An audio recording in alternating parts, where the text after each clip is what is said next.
পাত্র যখন মা ভক্ত লাজুক জামাই তখন তো এরকম হবেই। আপনারা দেখেন কি একটা অবস্থা। তাহলে তোমরা তো বিয়েতে রাজি নাকি? হ্যাঁ আমি রাজি। তাহলে তাহলে কবুল বলো তুমি।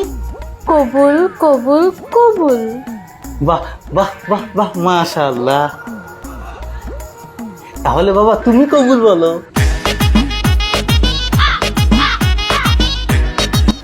ওকে বাবা বলো, কবুল বলো, কবুল বলো।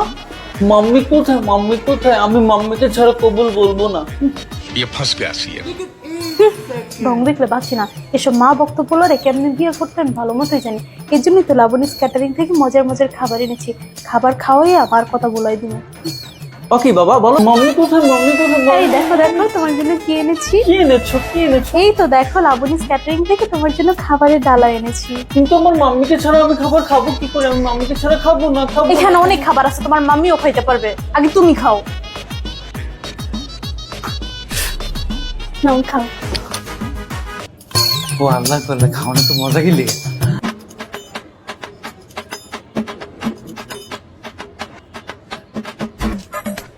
আল্লাহ আল্লাহ, খাওয়ানো তো মজা গেলে গা। অনেক তো খেয়েছো, এবার কবুল বলো। খাওন খাওয়া আমার কবুল বলে তো স্যার। রবি মেয়ে কোথাকার, এমন খাওন আমার মাম্মিও লাবণীস ক্যাটারিং থেকে অর্ডার করবে। তোমাকে বিয়ে করবো কেন মাম্মি? অশিক্ষিত অলকালচার গেও আমার খাওন খাইছো, এখন আমার টাকা দে, খাওনের টাকা দে। এমন খাবার আমার মাম্মিও তোমাকে এনে খাওয়াই দিবে।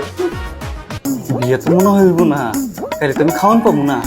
বিয়ে ভাঙ্গার আগে আমি খাওয়ান ডিপোলটাই ঢুকাই।